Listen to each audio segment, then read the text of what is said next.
దేవుని నామానికి మహిమ కలుగును గాక. దేవుని యొక్క కృప మీకు తోడయుండును గాక. ఇశ్రాయేలు ప్రజలు పాత నిబంధన కాలంలో 8 రకాల స్తుతులు చెల్లించి ఉన్నారు హెబ్రీ భాషలో. 2 అయిపోయినది. మూడవ స్తుతి పేరేంటంటే షబాహ్. షబాహ్ అంటే విజయము. స్తుతి ద్వారా విజయము మరి పొందుకోవాలి దేవుని బిడ్డలుగా మనం. యేసుక్రీస్తు ప్రభువారు కూడా శిష్యులతో కలిసి పాటలు పాడుతూ మరి ఒలీవ కొండకి వెళ్ళారు. ఇంకో కొన్ని గంటలలో సిలువకి ఎక్కుతారనంగా శ్రమ పడతారని తెలిసి కూడా మరి ఇంత చక్కగా దేవుని మయంపరుస్తూ ఒలీవ కొండకి వెళ్ళారు శిష్యులతో కలిసి. ఇంత సంతోషము, ఆనందము ఇది ఎక్కడి నుంచి వచ్చింది? పరిశుద్ధాత్మ తండ్రి అంటే ఒక అల, పరిశుద్ధాత్మ తండ్రి అనే ఆ అల, ఆ కరడు మరి యేసు ప్రభు వారి హృదయంలో కూడా ఉన్నది. స్థితికి మించిన స్తుతి చేశారు. అవును. అంత తెలిసి కూడా ఇంకా కొన్ని గంటలలో నాకు శ్రమ ఉన్నది, నేను కష్టం నేను అనుభవించాలి అని తెలిసి కూడా మరి యేసుప్రభువు గారు ఎంతగా స్తుతి ఇస్తున్నారంటే శిష్యులతో కలిసి, స్థితికి మించిన స్తుతి మనము కూడా చేయాలి అని దేవుడు మనతో మాట్లాడుతున్నాడు. స్తుతి చేయాలంటే మరి పేదరికము, రోగము, సమస్య, బాధ, మరి చదువు ఇవన్నీ అడ్డు రావండి. స్తుతి చేయాలంటే ఇవన్నీ మనకేమి అడ్డు రావు. దేవుణ్ణి మనస్ఫూర్తిగా స్తుతించాలి. దావీదు కీర్తన 42వ అధ్యాయం 7వ వచనంలో చెప్తున్నారు, కరడు కరడని పిలుచుచున్నాడు.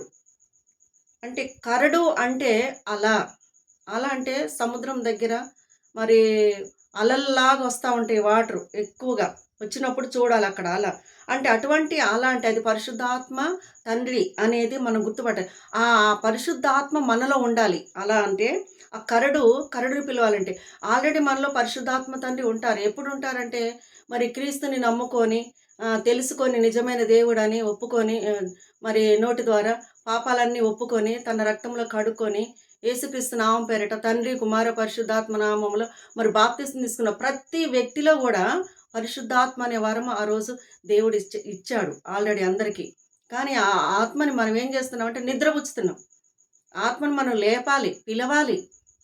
పరిశుద్ధాత్మ తండ్రి మా లోనికి రండి, మా పైనకి రండి, నాతో రండి, నాతో మాట్లాడండి, మాతో మాట్లాడండి అని చెప్పేసి మనం మరి అలాగ పిలవాలి. దావీదు భక్తుడు కూడా అలాగనే పిలిచారు. యేసుప్రభు గారు కూడా ఆయనలో అలా ఉండబట్టి, ఆ పరిశుద్ధాత్మ తండ్రి ఆత్మ ఉండబట్టనే ఆయన అన్ని శ్రమలు ఇంకాసేపట్లో అనుభవిస్తానని తెలిసి కూడా చక్కగా మరి పాటలు పాడుతూ శిష్యులతో కలిసి ఒలీవ కొండకి మరి ఎక్కి వెళ్ళారు.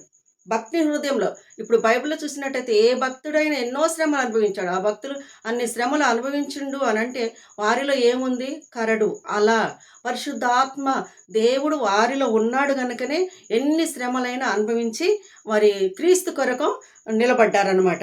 అంటే ఈ అల ఎక్కడుంటుందంటే ఈ కరుడు అనే అల అంతరంగంలో ఉంటుందన్నమాట. అంతరంగంలో నుంచి మనం స్తుతి చేయాలి, మనస్ఫూర్తిగా స్తుతి చేయాలన్నమాట.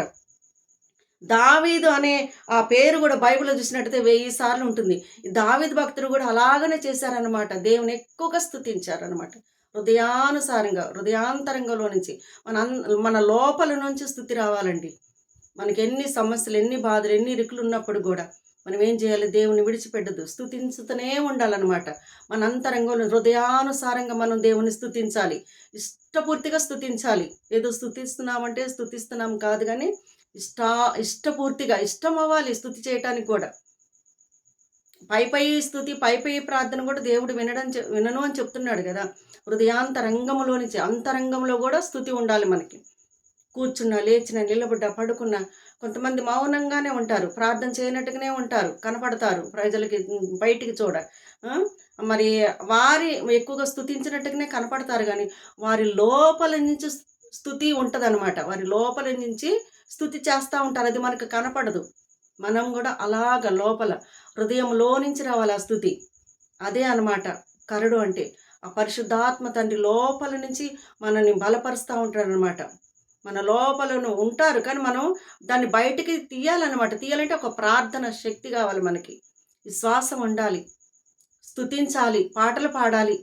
ఇవన్నీ చేసినప్పుడు మరి పరిశుద్ధాత్మ అనే శక్తి చేత మనం మరి నూతన బలము, నూతన శక్తి, ఎప్పటికప్పటికి నూతనమైన తలంపులు, చక్కటి ఆరోగ్యం అన్నీ ఇస్తాడనమాట. జ్ఞానం, వివేకం అన్నీ కూడా ఉంటాయి. ఈ అలను మనం మరి పొందుకోవాలన్నమాట. ఆత్మస్వరూపుడైన దేవుడు మన హృదయంలో నుంచి మనం దేవుని స్తుతించాలి.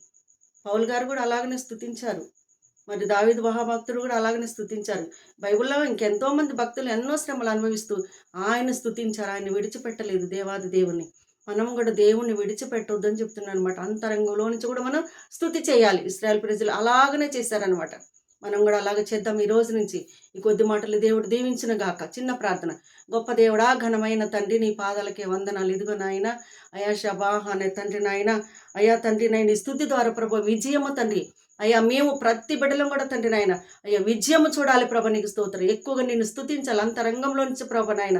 అయ్యా నిన్ను స్తుతిస్తూ అనేక విజయాలు తండ్రి నాయన, జయ జీవితం తండ్రి నేను నువ్వు పొందుకొనలాగిన కృప చూపండి అయ్యా. అయ్యా తండ్రి నాయన, క్రీస్తు వారు కూడా అలాగనే ప్రభ నా తండ్రి, శరీరాన్ని తండ్రి నాయన, లోకాన్ని ప్రభ, మరణాన్ని తండ్రి నాయన, అన్నిటిని తండ్రి నాయన గెలిచిన ప్రభ అతన్ని జయించినట్టుగా తండ్రిని లేఖనం సెలవిస్తుంది. అలాగ ప్రభు మేము కూడా శరీరాశలు, నేత్రాశ, జీవడంబాలన్నీ కూడా తండ్రి నాయన, అయ్యా తండ్రి విరగొట్టుకుని నీ నామముల ప్రభు నాయన ఎక్కువగా నిన్ను స్తుతించడానికి కృప చూపండి ప్రభా, నీకు స్తోత్రాలు తండ్రి. గొప్ప విజయాలు తండ్రి ప్రతి బిడ్డ నాయన పొందుకోవాలి నాయన. నీకు వందనాలు నాయన, వందనాలు తండ్రి. సాతాన్ని నా తండ్రి నాయన జయించాలి, శరీరాన్ని జయించాలి, లోకాన్ని జయించాలి ప్రభా. మేము కూడా తండ్రి గొప్ప కార్యంలో తండ్రి మేము చూసేలాగా కృప చూపి మహిమ ఘనత ప్రభావాలు పొందుకోమని నా జరిగిన యేసుక్రీస్తు నామమున ప్రార్థించి స్తుతించి అడిగి వేడుకొంచున్నాము తండ్రి. ఆమేన్.